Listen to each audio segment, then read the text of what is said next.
Hey guys, excited for this episode of World Class Filipino, featuring world-class Filipinos who are doing extraordinary things, both in this country and in other countries, to spread the good news about helping people get to the next level, whether that be in their personal lives or their professional lives. And I'm here with one of my favorite people, Ange, CEO and founder of TalentView, one of the leading experts in HR, especially with respect to employer branding, here in the Philippines and many countries across Southeast Asia. So, Ange, let me shake your hands. It's a pleasure to have you here. Thank you for having me. Thank you, Mike. I'm excited. So, there's so many questions I want to ask you about. I want to go into advice you give to people who are applying for jobs, advice you to give to people who are looking to add to their team, attract the right talent. But I think the first place to start would be your own story. Right. And so you're young. You're very young, fresh face, like myself. Does it surprise people? And I've been blessed to have partnered with your team, TalentView. Does it surprise people when someone so young has set up a company like TalentView and are doing work that very few people are doing in the Philippines in a niche that's greatly needed? How do you answer that question about TalentView and how? Tell us I guess just begin with the TalentView story and how that connects with your own story. Right. Okay. So TalentView, just talking about the company first. Yeah. We have one mantra. It's getting employers noticed and loved. Okay. So it's always two parts. You're either a company that everybody knows about, but when the people get in there, there's nothing to love about that company, so people just leave immediately. And there are also organizations where they're loved. People stay for decades. People love to be in the company, but nobody knows about them. So in that case, we just help them to get noticed, and so that more people can come in and work for them and really go after their cause. And you're right. It surprises a lot of people just seeing how young the team is. Of course, our background has always been in human resources, in employer branding, but the industry in itself, it's also changing. So there is an advantage to being young. Yeah. There is an advantage to being a digital native. We ever since we were young, we were born holding our mobile phones, playing games, sending email, looking at apps. And because the world is changing, I guess that gave us the opportunity to kind of look at it and say, why don't we start fresh? Look at it differently. How do we make companies attract better talent? And how does the right talent find the right company? Because sometimes it also gets so frustrating. You're a great person, you've got a lot of skills, you want to learn so much, but you end up in a company that doesn't value your growth, that doesn't value your contribution. So it can get very difficult at times. And so I believe our role is just to match that, just to match those two great things together, great people and great companies through the work that we do in employer branding. And I'm just privileged to be, I would say, where everything is happening. In the Philippines, especially where you've got sunrise industries like the BPO firms, IT firms, and across Asia, you're seeing a lot of that growth. And to be right in the middle of that growth, I want to make sure something good happens out of it. And it's the greatest time in history to be in the Philippines. Absolutely. Yeah. So Definitely. this is, I'm in such admiration of what the work you guys are doing. It's innovative, and it's really pressing on a massive need. And I want to touch on that need from two angles. Let's talk about the people who, if you ask the question, do you love your job? They respond, I hate my job. Right. Let's talk to those people first. And the second group of people who have a business, but they can't seem to find the right people. Right. So there's two sets of problems that are related, but both are heartbreaking actually. Both are heartbreaking because in each case, growth is impacted and it's slowing down the growth of the country and obviously individual personal growth. So how do you talk to the first person? The person who says, I hate my job. Okay, let's talk to candidates first. That's right. And studies show that only very few people are engaged. In fact, in a recent Gallup survey, we were looking at just about 30% of people. 1 in every 3 people are engaged in their jobs. And that's pretty low. And you're right, very, very sad. And I guess one thing to think about is mindset. Even if you're in a bad company, I wouldn't want to call bad or good company like as a sweeping statement, but from a person or individual or candidate perspective, think of it as an opportunity to learn. Think of it as an opportunity to grow. Your teachers aren't necessarily all the great ones. You learn something from the bad ones too. isn't it? And if you change that mindset, I guess you also attract the right environment. You also attract like-minded people who are so passionate about growth that eventually things just start falling into place. Whether you change your role, you change your job, you change your position. But to set yourself up for success, always put your mindset in a mindset of growth. Because if you have that mindset, nothing can go wrong for you, at least, because everything is seen as a learning opportunity. You only die when you don't learn anymore. You don't learn. So how do you protect that? And I'll share a part of my own story. There was a time in my life that I would answer, yes, I hate my job. But if I reflect honestly on that time, I was in the victim mentality a lot. Correct. And I was sitting what my mentor later called the loser's table at lunch at work. So the loser's table was, I was sitting with people that all they do was complain. All they do is complain, blame their manager, blame the company. Everyone would get the finger pointed at them for being at fault, and I would never point at myself. So personal accountability was one of my biggest weaknesses early in my career. And I'm just grateful that I had mentors come into my life at that time to help guide me. What advice would you have for people that hate their job, but at lunchtime, let's use that as an example, they're sitting beside people who are equally as miserable and always complaining? What's the practical advice? Do you encourage them to break away from that group, or how can they attract the right people? Because studies have shown it's still one of the biggest factors that influence our mindset is the people we surround ourselves with. Exactly. So for that, let's say it's a 22-year-old big dreamer who wants to make an impact in the world, but went into corporate and let's say one of these quote-unquote bad companies and just feels they're not valued, not appreciated. Or someone in their 30s, they're like asking themselves the question, what value do I offer? Would anyone miss me if I wasn't here tomorrow? Right. How would you, because your advice is true, but how can you, what are the tools, techniques maybe you've applied in your own life or that you've seen successfully with shifting mindset to that growth mindset, shifting mindset from the victim to the optimistic, to begin that search to find the right job? Right. Sorry, that was a big... No, of course. Yes, but I'll start with a saying. There's a saying, I can't recall who said it, but you're the average of the 5 people that you're always with, right? And to answer your very first question, do you break away from that group? I think that like attracts like. So it's not the physical breaking away, like, hey guys, goodbye. I can't take this anymore. I think it's not so much as, looking at yourself and taking a look at what messages am I saying to myself? Is it always a negative message? Because then you start attracting those kinds of people in your life because of the messages you tell yourself. And because you're also the average of the 5 people you meet, consider books. Read a lot, because really one of the things that has helped me grow in my personal career is just exposing myself to many different leaders, many different authors, many different topics. And just putting that together and realizing that, hey, slowly, even if I'm not seeing anything at first, growth is there, change is there, and positivity starts to come into your life. And when you talk of great things, it's really the negative people that start to move away from you. Not you just breaking away from them. They'll move away from you because you're not the same. And I guess those are the practical things that really matter day to day. I love that. So your new friends become your books.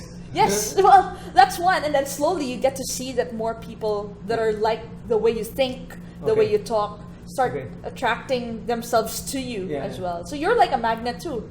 So you have to be very conscious about what messages you're telling yourself. Are they messages of growth? Is it a mindset of curiosity, learning, passion? Or is it a mindset of complaining? Is it a mindset of every day I hate my job? Then you're not helping yourself really. It's the words, if you get to defend your limiting beliefs, you get to keep them. Exactly. So that's really powerful. So let's keep with this person quick. So let's say they hate their job, now they're developing their mindset. They're reading blogs, they're reading books, they're watching positive videos like this one. Awesome. They're being inspired. Maybe they have another positive friend that they're learning from. Now they start applying for their quote-unquote dream job. Right. whether it be in a different company or within the same company, but in a different team function. or role. Yeah. Let's reverse engineer this, because most people mess up interviews. What for you are the biggest absolutely red flags that you've been on both sides, of course, at the beginning of your career, and now you growing your team, you're interviewing people, but also you're coaching, mentoring, guiding companies on how to select the right candidates.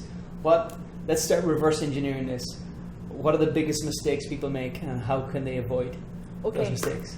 The biggest number one mistake, I would say, is not understanding the role you're applying for. Okay. Because sometimes a dream job looks nice from afar. Okay. But the moment you try and understand it, the moment you see what it's all about, you realize you had no idea what it was ever since. Okay. So you've got to understand what you're applying for, especially in the age of social media. What's happening now, Mike, in terms of behavior is candidates just apply to any job because it's so easy.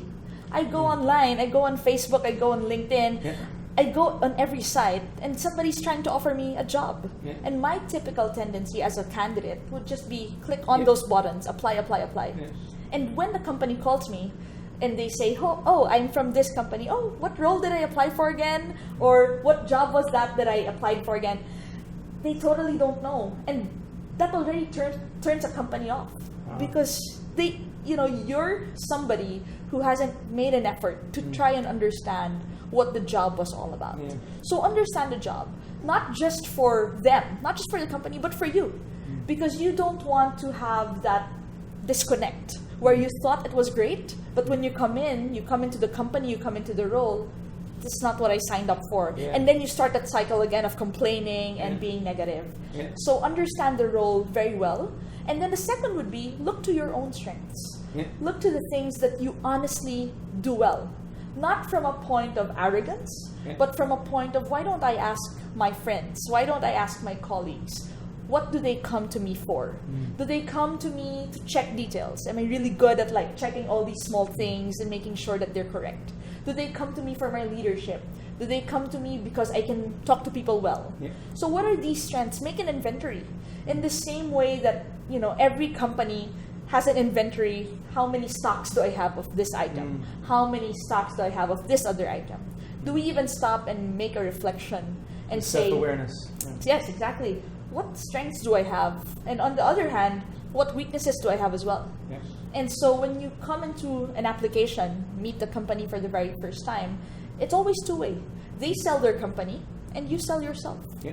And so that's a mindset that you've got to come into, and not, oh my gosh, I'm just looking for a job. I need this right now. I'm just going to say anything and everything to get in. Yeah. So getting that understanding, having that self-awareness makes a big, big difference. Is it fair to say that employers, interviewers can feel desperation? If someone is desperate, is saying yes when it's not authentic? Absolutely. Because you can usually support your answers by stories, by examples. But if you just keep saying, are you hardworking? Yes. Are you creative? Yes. Yeah. And if you can't support that with your life experiences, you can't support that with stories that you've shared and experienced with your colleagues, then there's no justifying it in front of a company. And you're both wasting your time. Okay, let's keep going. I love these tips. Thanks. So we got the first one is about knowing the job. Yeah. The second one is about knowing yourself. Right. I love that. Right. Let's go into the third one. The third biggest mistake. Okay. Or biggest, we can reverse it from either mistakes or the opposite of that, advice in terms of interviews. Right. Okay, the last one I would say is just know the company as well. Okay. You were saying something about everyone trying to look for their dream company or their dream job. And there are companies that, just by looking at the people, getting to know a few of the peers or colleagues that you have from that company, you already get a sense of what kind of company it is. And the idea is that you self-filter. There are companies that, they do overtime all the time. And I wouldn't put a blanket statement and say it's a bad company. Because there are just some cultures that really foster that kind of learning through overtime work, through pushing people really, really hard until they can't push anymore. So it's also finding that match between what your values are and what the company values. Because if you come into an interview and you know those two things, then you're more likely to be successful at finding that dream job, and for that company to find their dream talent. So just trying to understand your values against the values of the company, and being able to honestly filter yourself out and say, this isn't for me. That's fine. You can move on. But if you realize that it's something you really want, then you can go 100% pursue that as well. What you can answer from your own perspective or from the research that you've seen. What's a great question that a candidate has asked either you or that you've seen that would really impress, would say a lot? Because I believe the quality of someone's questions is a great reflection of their thinking. Is there any questions that you've heard from candidates that have really impressed you? Just one question that has impressed me ever since day one. And that question is, what do you expect me to deliver in the first 3 months in my role? Oh, I like that. It's awesome because it shows that you're not there just to get a job. You're there to deliver results. You're there to meet expectations. You want to make sure that what your performance will be for the first 3 months is something that the company will value. Because you'll also feel no appreciation if you work so hard but you don't know the expectations. So in a way, it's a question that frames expectation. Expectation on your end and expectation on their end. And it's awesome. That's a value bomb. I love that. I feel that you're a smart candidate, you're an awesome candidate, you're a candidate that I consider a talent if you ask that question. I love that. So what about preparing for the interview itself? So what have you seen to be very effective in getting people? A lot of people are very nervous about this. A lot of people are, so they've taken your advice. How can the interview is coming up next month, let's say, or next week, it's in the near future. What's another practical advice you give people so that they're in the right mindset, they're fully prepared for the interview? Practice makes perfect. Okay. And that's a common saying, but we don't do it when we interview. So I would say that if you're an applicant preparing for the dream job of your life, wouldn't it be great if you practice, grab a friend and just anticipate some questions. Typically, companies would ask you to tell me about the time you manage a project. Tell me about a time you work in a team. What would your dream answer be? Right? So think about those things. Look at those questions on the internet, read some books, try to figure out what a company might ask. But more importantly, go to the next step and practice your answers there. So not to make it look scripted. I'm not saying be like a robot, memorize your answer. Please don't do that. Companies can smell that a mile away if it's a memorized answer. What I mean by practice is that it comes from your heart. It's a real story. It proves your values. It proves that you can do the job. And it proves that you're willing and prepared to make the next step in that relationship or in that contract. Wonderful. Just to share, my mentor, he told me that the best interview advice he got was he had 7 stories from his career, and he found that the 7 most impressive stories that he had about himself in different situations. And essentially, he would prepare those 7 stories, and if someone asked a question, his brain would go through the 7 stories and go, okay, which one is... Pick one. Pick this, and then tell the story. That's good. Because That's awesome. You're right, people, when you're being interviewed, people sense if you're being robotic, but it's something natural that everyone can tell a story. Right. Especially a story that happened to you, and you were a character in that story. Right. So I love what you said about looking into your own stories and what are the stories that... you can connect to the question that's been asked. And get an inventory of that as well. Have your story 1, 2, 3, 4, 5. And any question that's asked, you can kind of connect. This story talks about my attention to detail, my project management. This story talks about my creativity and talks about my relationship with people. So every story can have valuable lessons there that you can try to pull up as you're being interviewed. Let's talk just one more question on this, because this is brilliant advice. What about talking about failure? A lot of candidates, they're afraid to talk about this. The 7 stories they pick are all stories where, you're amazing, you're the superhero, you're the S on the t-shirt. What advice would you give? Would you encourage people to talk about failures, like times where they couldn't get a job, or times where they failed in a project, or times where they disappointed their boss? What's your advice on the failure stories? Right. absolutely embrace failure. Okay. Even in my own life, I learned more from the failures than from the successes that I've had. Okay. And I guess success also makes you very complacent, right? Yeah. When you feel success, it's like a drug, you want more of it. But in truth, I found value in just looking at the failures and learning from them. So I think from an interview perspective, yes, embrace your failure, but also prove that you've learned from it. And I think that's where companies become more open. Because if you just tell a story of the time that you failed, and then don't follow up with like, this is what I did to make sure that that doesn't happen again, then there's really nothing there. Right. But if you start to create that story around failure, where you still succeed because you've learned something, that can count for something that's important to every organization. So let's share failure success stories here. Just a little tangent, because when I'm interviewing people, I'm really impressed when they share the failure stories. So I just share one of mine, and I was hoping that you could share one of yours. Absolutely. In terms of where I failed and I was in the wrong mindset. So it was early in my career. I was a junior coach in the US at the time, and I was unsuccessfully trying to influence other people more senior than me. Definitely had my baby face, a lot senior than me, and I was failing to influence them. And I fell in for the trap. Well, not my fault. They've got the problem. And I started surrounding myself with people who also, it's not your fault. Our method there's nothing wrong with our method. It's actually them. But I guess I'm grateful that I started to research, well, maybe what if my method of, not the principles, but the method of delivery was ineffective. And long story short, I went to the realization that my method of influencing, my method of teaching, was very traditional, death by PowerPoint. I was killing them with PowerPoint. But I thought I was slides. I thought I was influencing them, and I realized that I wasn't doing enough listening. I wasn't creating enough empathy. I wasn't sharing my own fit. I wasn't just being.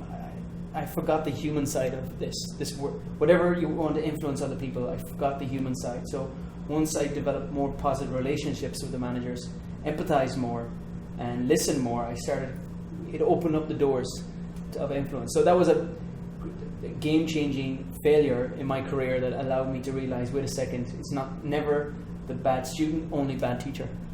And I learned that from my mentor, and it's really changed the way I influence people today. What's awesome? Your favorite failure? I will go with something that's very close to my heart. An interview, failure. So I started my career as a recruiter, interviewing people day in and day out. And when the BPO industry was starting, I was interviewing 30 candidates a day, and there was a day that after interview after interview after interview, 30 candidates. Did I hire anyone? Did I offer a job to anyone? 0. And I just felt so bad for many reasons. Number one, I couldn't help any of these 30 people land a job. But second was, I also failed my boss. I felt that at that time, my job was to find the right people for the BPO industry, and I couldn't after 30 interviews, and that took 8 a.m. to 8 p.m., 12 hours of sheer work, just asking questions. Yes, 12 hours nonstop. And I learned from that so much. I realized that people were coming in not understanding what the role was all about. So they thought because BPO was like the biggest industry, I should be there. But if you ask them, what do you know about a BPO? Nobody knew. What do you know about a call center? What work do they do? Nobody knew. And so the learning for me there was, don't just look at a candidate and see them for a yes or a no, a pass or a fail. Look at them and say, how can I help this person get the next best job of their life? And so I started putting in a system where I would orient them what the BPO industry was all about. And I was starting to see more success, more placements. And that also earned the trust of my boss. So much so that the way that I was doing things was the way that, eventually everyone adopted. And my boss just said, why don't you help out the rest of the recruiters to try and explain the job to candidates? And we had better hit rates. We had more people saying yes. And for me, that's great because at the end of the day, where we're giving opportunities to everyone. And up to this day, I carry that in the work that we do at TalentView. It's about giving opportunities to people who deserve it. And maybe they just don't understand it well enough. But you're not there to just give them a pass or a fail mark. You're there to help them appreciate the role that they're going to get into. Well, that's nice. It's funny if you ever met those 30 people again. I know. So it's giving the feedback, helping them understand more so they can make better decisions. Absolutely. I like that. Let's flip the table. Flip the table? No, let's go to the other side Flip of the the table. coin. Flip the coin. So lots and lots of experience. Let me start off with a difficult question. If you could only ask one question, what question, in interviewing people, what question, I'll give you some freedom. You can give two answers to this. Give two questions. What question has given you the most information about the candidate, and why was those questions so powerful? The very first one that I've always asked is, what's the greatest challenge that you've ever overcome? Oh, nice. So whether it's in your corporate life or it's in your personal life, it gives me an idea of what people consider a challenge, number one. Because sometimes their challenge can range from, I didn't get the number of Facebook followers that I had, to I had to overcome a difficult project. You can get a gamut of answers. So I want to be able to see, what does this person consider a challenge? That's one. And follow up to that is, how do you overcome it? So I want to see if they have a thought process. A thought process to understanding what their problem really was, getting to the root cause of it, and being able to determine certain steps to solve it. Because if you just say that, because of this problem, I just sat there, I moved on, I just let it go, it's not the answer I'm looking for. My answer is you being relentless, you uncovering your brilliance, you being able to look at the problem in the face, direct in the eyes, and face it with all you've got, and come out of it learning and becoming better than who you were. I love it. And as a follow-up, maybe as a bonus question, I tend to ask what your favorite book is. And it's just for fun, just for me to figure out, what do you like to read? Do you even read at all? Because I believe that people that read, they open themselves up to a lot of different worlds. Whether it's, Twilight, Harry Potter, or John Maxwell, it doesn't matter. I appreciate people who read, because it means that you're going out of your way, you're making the effort to enter this totally new world that you don't understand, and learn from that. So for me, people that read books, I just want to learn from them, want to see what they read, and hopefully exchange notes. Who knows? We both read Harry Potter. That's great. So you've inspired me. I think I'll ask those exact same questions to you. So let's reverse what is your favorite book and why? My favorite book is 21 Irrefutable Laws of John Maxwell. Okay. For leadership. 21 Irrefutable Laws of Leadership. Love that book, and I had John Maxwell sign it personally. Oh, really? So the very first time he was in Manila, I met him, shook his hand, made him sign the book, and listened to him just share the insights there. And the very first rule there is called Law of the Lid. Law of the Lid. I love it. Which means that your leadership and the people that follow you, they can never rise beyond your own leadership. So all the time you have to keep growing, keep moving forward, just level up and level up, so that the people that work with you, who work in your team, just move up and move up.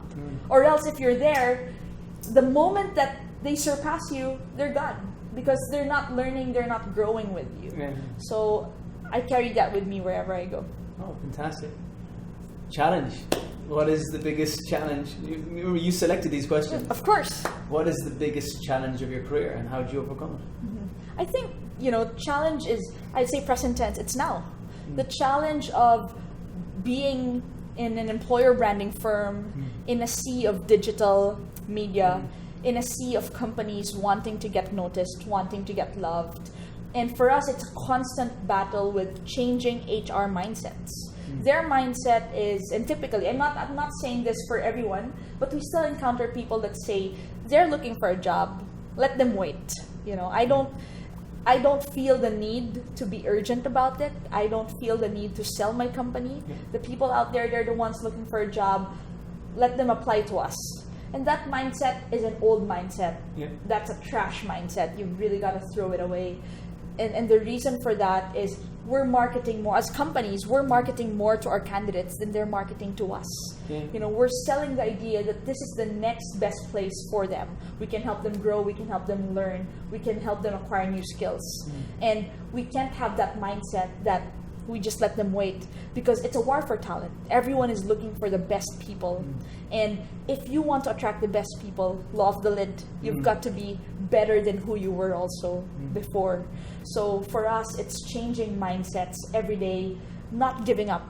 Because it's true, we encounter companies that are like cement walls. You know, this is who we are. We're never going to change. It's the way we've always done. Exactly. And so it's a daily challenge for us, and one that I'm prepared and willing to give everything up to change. So what has worked for you in convincing HR executives or CEOs to shift from traditional to, in the success stories that you've encountered, have you noticed a trend? Is there a particular piece of information or delivery that you give that really opens their eyes? Or is there a statistic? How do you get people to wake up to change? There are three things.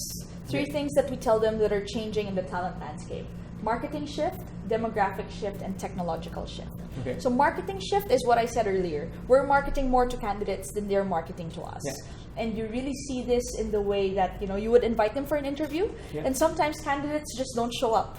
And here comes the company calling again, oh, would you like to reschedule, right? No decency to even cancel the interview. So when we give a job offer, the tendency is, yes, we've landed one. But in truth, a candidate has 5 job offers. And they're now choosing which of the companies that offer them, you know, who's the best one, who do I join? So the HR role is transforming into a sales role. We are selling. We are wearing that sales hat, and we're convincing candidates that this is the best company to work for. That's the first one. Second is a demographic shift. Everyone wants everything instant. So you know how digital natives were born with a cell phone. Even the way that they would access information, it's not through a library of dictionaries or a library of like all these books. What would they do? Google, right? They need information, they just access it very quickly. And so the mindset that we're telling companies is, you've got to be quick with everything. Quick to process candidates, quick to give feedback, quick to give rewards, quick to train them for skills. Don't wait. Just be quick about it, because that's how the world is right now. And the third is a technological shift. People used to print their resumes. I print it. I don't know with you, but I would print it on very nice paper and walk up to the company and apply. But now, even in the comfort of my own home, if I'm a candidate, just sit down, sit on a chair, go on my computer, I can apply to 20 jobs. So what does that mean? You've got to be present where your candidates are. You've got to be where your target talent is. And that's social media, that's job fairs, that's storytelling, that's having good relationships, creating conversations. And if you're not in those 3 shifts and you're not accepting that as new reality, then expect to be left out. Oh, I like that. It's I like that. I think the human psychology of fear of missing out. FOMO is a more powerful emotional driver than the fear of gaining. So I think, wow, that's a very strong argument. That's fantastic. Thank you. There's so many questions I want to ask. I know that you're a student of leadership and student of productivity, and what for you is something that you do on a daily basis that our listeners would really benefit from? Listeners, viewers would really benefit from? I allot an hour of my day just learning every day. Whether it's through a new book that I bought, or whether it's through social media. I follow magazines on Flipboard, like Inc. magazine, leadership articles, anything that's by John Maxwell, my favorite author. I just read for an hour. Is there a particular time of day? Morning. Morning. Yes. So part of my morning routine is learning. Okay. So whether it's on the way to work or while I'm having a cup of coffee, I wouldn't go on Facebook to surf. It's hard. You have to resist the temptation of social media. But if you want to grow, that's the price that you have to pay for it. Are you just pushing things out, or are new things coming into your life Yeah. because of the learning that Yeah. you're exposing yourself to. And because of the rapid pace of business, rapid pace of the world, you thought you knew something. But when you start reading again, information is all brand new Yeah. once more. And that's just, for me, something that I've found valuable for the last 14, 15 years of my career. Really? Wow. So this has been a habit since then. Absolutely. Wow, this is very practical, because for me, I learned from one of my mentors, just switch off, put my phone in airplane mode until my morning ritual is done. So I don't go online until I've completed. Even after my morning ritual, my number one thing. So once I do my number one thing, then I can go online. But it's so dangerous to open up, go online, check email, check social media feed. Right. First thing in the morning. Right. It does throw you off. So I will interview you one question. Oh, you got a question Because for it's me? an interview. What's the one thing that stuck with you in this conversation? That's a tough one. From your... Yes, just from this one. Last 20 minutes. I think I really enjoyed how practical your advice was for candidates.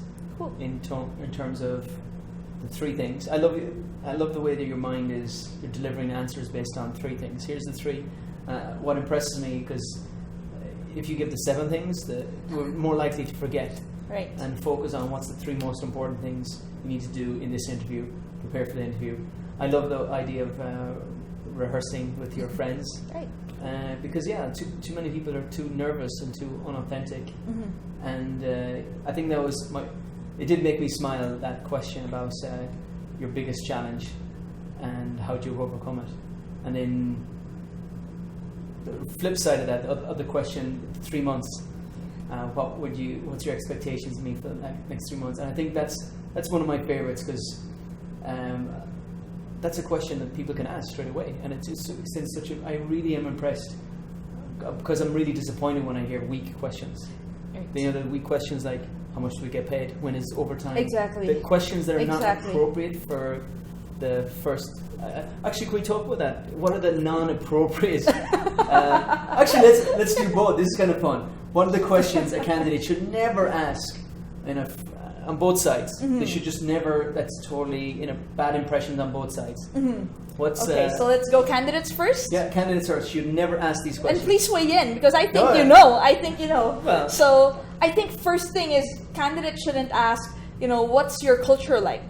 You Okay. should do your homework. You should Yeah. know that before you come in, because that should be part of the decision that you're forming, whether you want to work for that company or So not. can I bounce on that? I love Sure. that, because I think when you're trying to find out the culture of a company, it's not based on just reading up about it. What really impresses me, if I found someone that actually interviewed, I call these information interviews, people that already work in the company. Right. So, for example, if I were to apply for TalentView, I've already spoken to employees of TalentView Exactly. before I met Ange. Exactly. So I don't ask her the culture. I say, listen, I spoke to your team, and this is and that imagine the positive impression that creates to you. Whoa, wow, you've actually interviewed, quote unquote, my team to get to know what our culture is like and our expectations are like. And think about it like buying a new phone. You don't go buy a phone and just buy it based on what the other person who's selling it says. You actually ask people that you have used that phone. You go on reviews, you look for 3-star, 4-star, 5-star ratings, you look for complaints, you look for the pros and the cons. That's the world we live in now. And if you're not in that mindset and you're not adopting that to find your next dream job, it's a shame, because it's there. The information is present always. It's be proactive. Rule number 1. Exactly. To show evidence that you're being proactive. Right. Okay, hit me on the other side. What's a question that interviewers should never ask candidates? Okay. I really don't like it when interviewers ask compensation or salary expectations straight away. Like, what's your current compensation? Why? Is that a measure of value? Is that a measure of what I can bring to your organization? Does it mean that if it's like 1,000, 2,000 peso difference, it matters? So have that conversation, and then make sure that money is important. I recognize that. Compensation is important, but it's not the most important thing. And so you've got to be smarter also as an interviewer, because candidates are also smarter. What about body language in terms of how people dress? Any big no-nos there?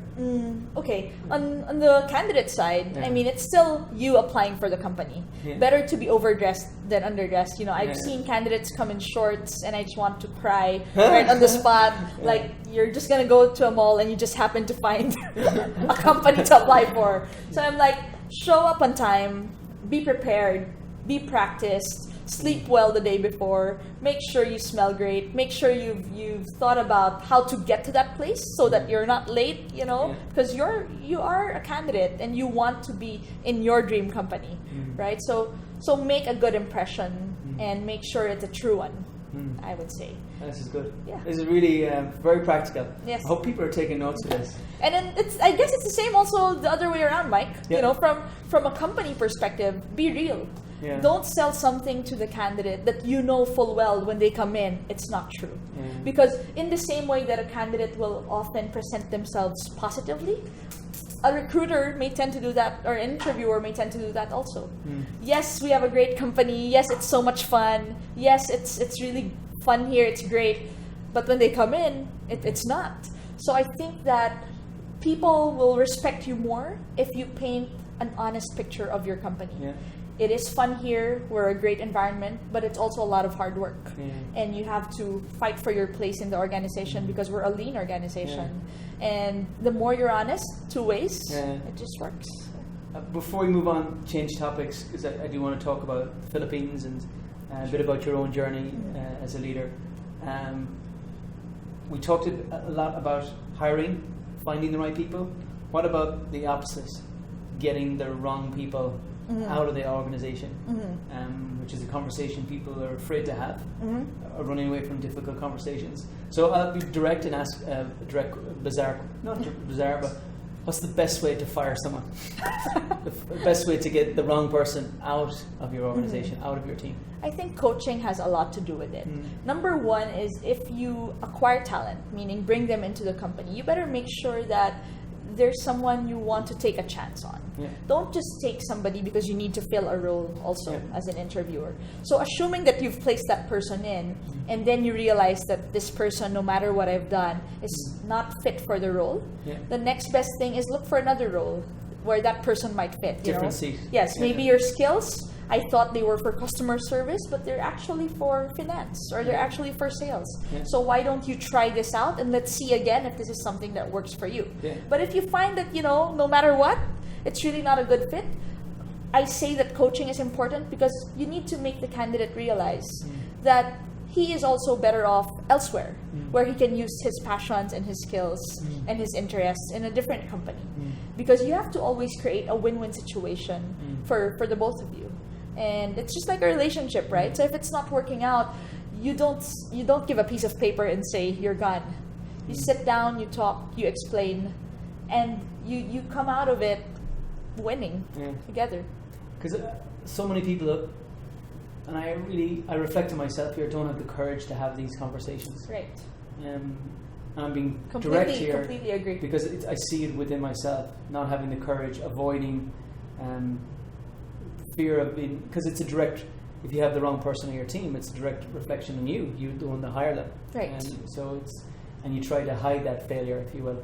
So I don't know, the piece of advice that I got is, Mike, your level of success in life is directly related to the number of uncomfortable conversations you have every day. Nice. And so to count on a daily basis how many uncomfortable conversations you have, because that will be a direct measure of how you're growing, how you're leaving your comfort zone.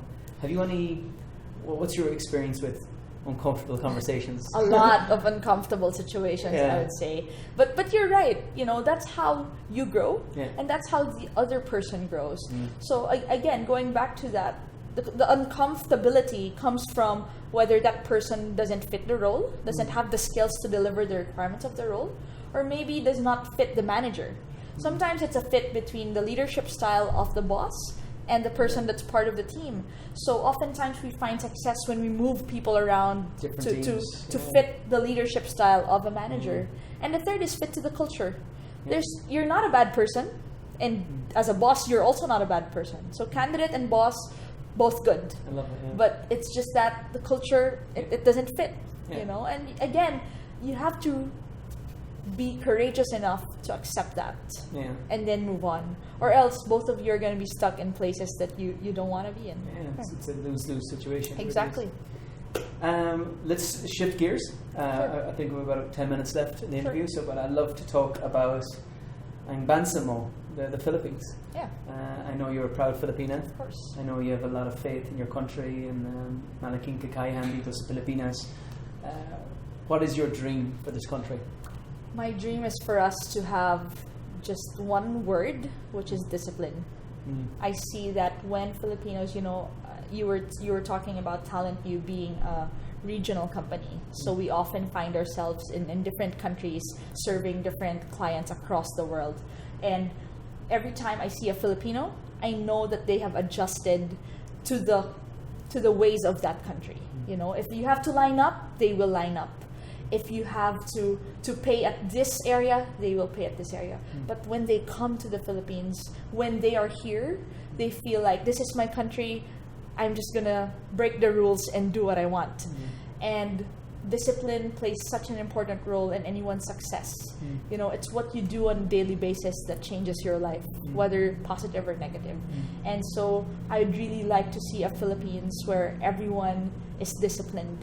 Everyone will wait for their turn to take a taxi or to ride the MRT or to pay in line.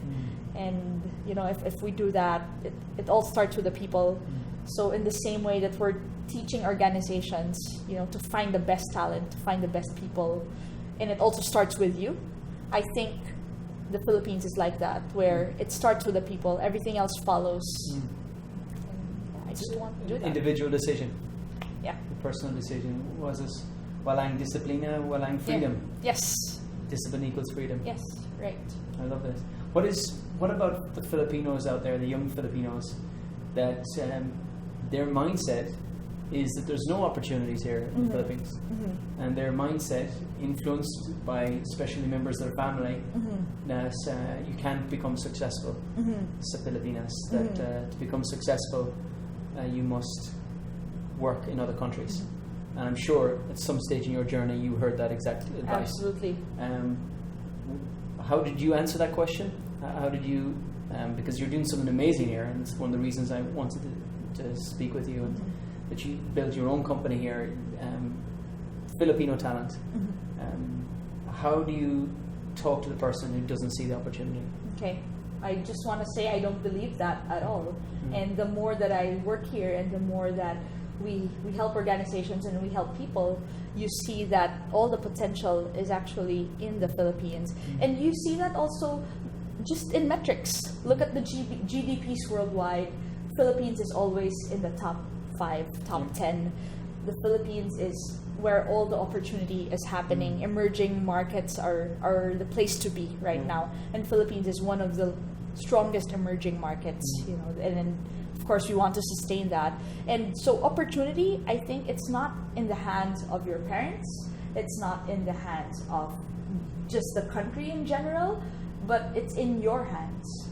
And how you look at yourself, the messages you tell yourself, the habits that you have every day, that's what shapes your success and your opportunity. And it just so happens that you're also surrounded by 7,107 islands that, you know, you can't go wrong. You can't go wrong in. So you have to create that opportunity and co-create that in a great country. But to have those voices, you know, just dictate upon you, this is what you need to do, there's no future here, you have to go abroad. There's no guarantee as well, right? There's no guarantee you go abroad that there's opportunity. There's no guarantee that you take this course. Think of nursing. Think of engineering. There used to be a time these were the prime courses, right? Nursing was all the buzz. Everyone went into nursing. Then all of a sudden, Canada and the United States said, we don't need nurses anymore. And so we had all these influx of nurses that didn't know where to go. So I think that everybody, they have their own skills, their own passions, their own interests, that if they're honest with themselves and then tap into that, they can create their own opportunities. It really goes back to self-awareness. Absolutely. It really does. So I just question about TalentView. What makes you proud about that baby that you set up many years ago? That's not a baby anymore. It's a big. It's a toddler. It's a toddler, say, yes, yes. on its journey. What's been as the CEO and founder? What has been the thing that's made you most proud?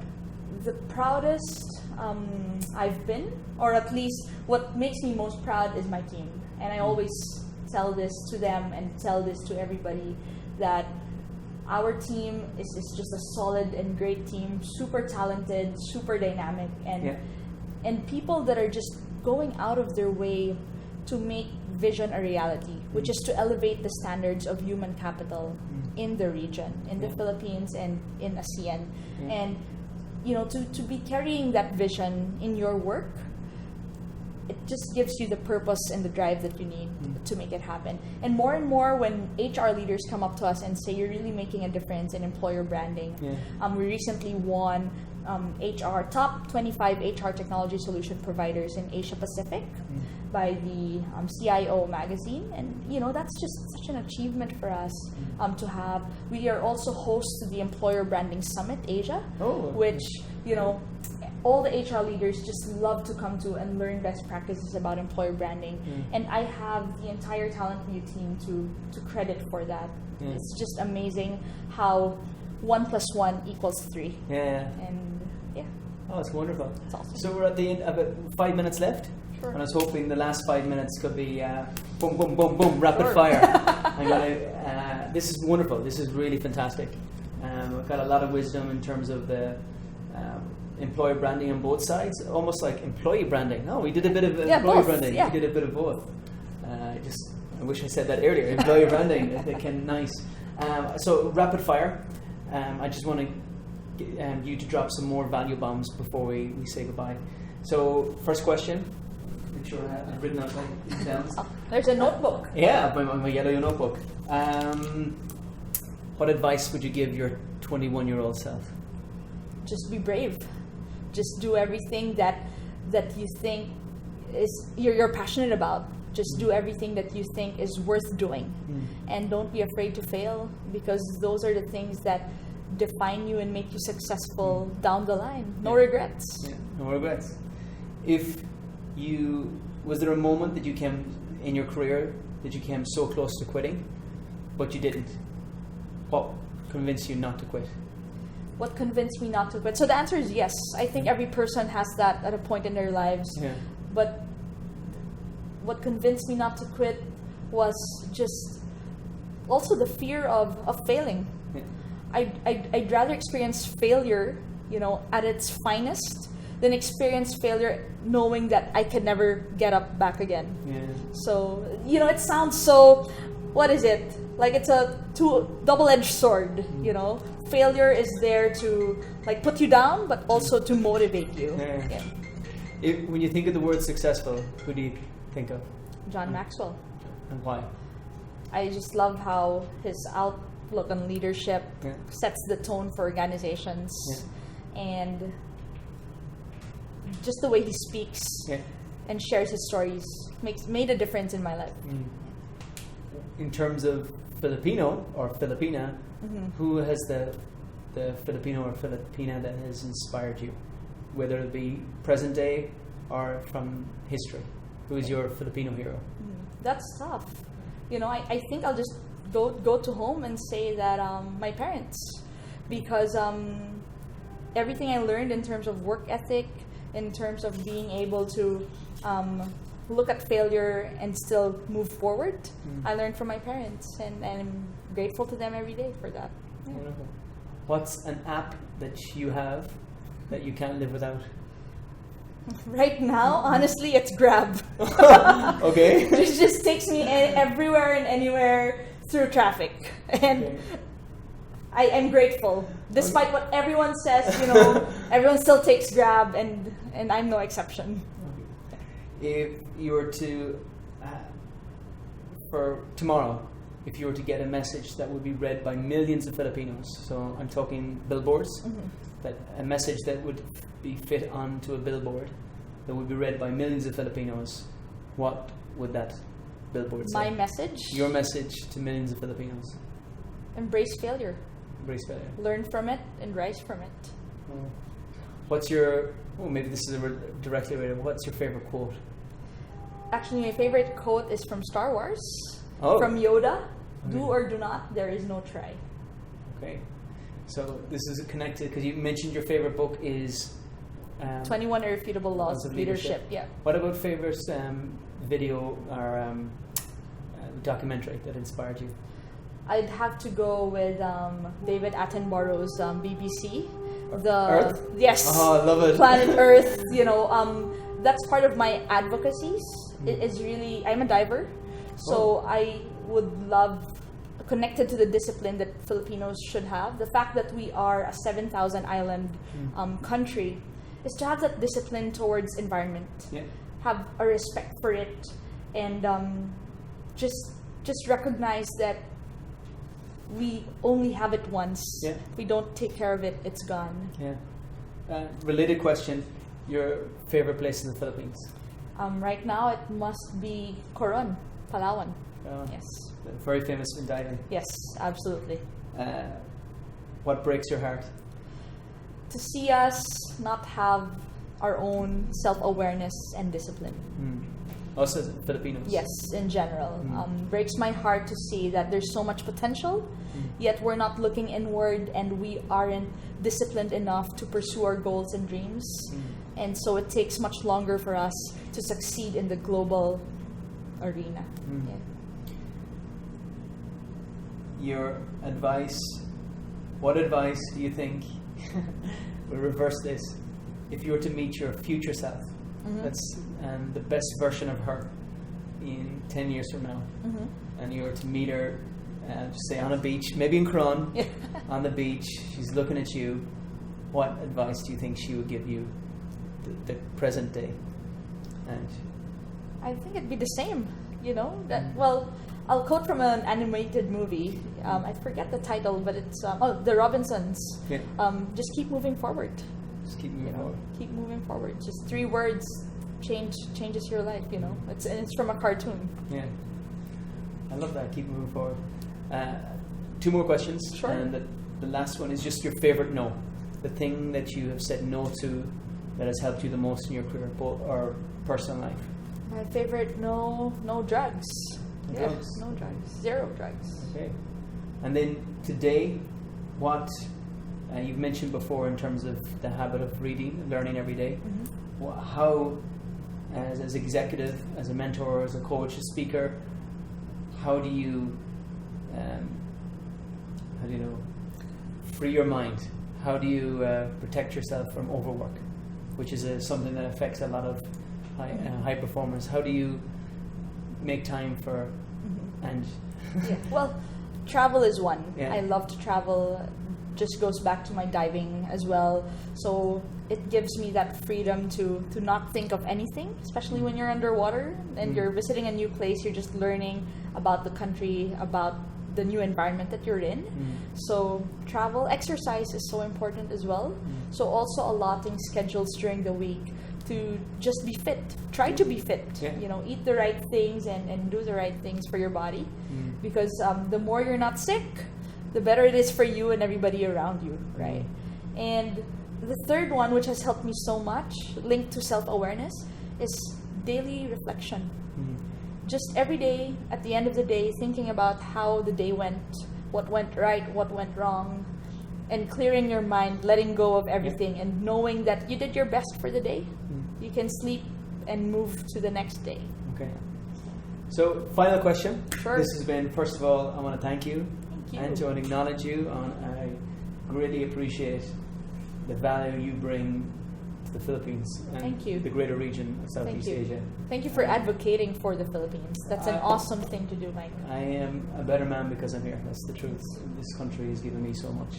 So I 100% agree with your beliefs about this country, and it inspires me when I see a young Filipina leading the way and showing other young Filipinas and young men and young girls that this is possible. This is the new land of opportunity, and what you're doing is you're a living example of that. So you inspire me. You're my Thank reason you. for being here. Thanks. Last question is the three truths question, and it's at the end of your career, or maybe the end of your life. We can be a bit more dramatic. Your deathbed. Wow. And yeah, everything that you have worked on has been taken away. All your books gone, your speeches deleted, all the stuff that you've done. There's no record of that, but you have a pen and paper, and you quickly write down 3 of the most important lessons that you learned about life in that piece of paper, and this will be your final message to the world and your family. And if this is the only 3 messages that you would give about life, what would those? That's tough. That's what I waited for the end. Right. What is your 3 life truths? Okay. First would be people matter. Yeah. Do I need to explain it? No. Okay. Bigger So matters. people matter. Take care of those you love, who you love, and what you love. Fight for them to the very end. And number 3 is just be grateful every day. Oh, Yeah. that's powerful. I love that. Ange, thank you so much Thank for you, making Mike. this time. I really Thank appreciate you. you. Appreciate God bless it. you for Thanks. everything you do for the Philippines. Thank you. Take Thank you, care. guys. Bye, man.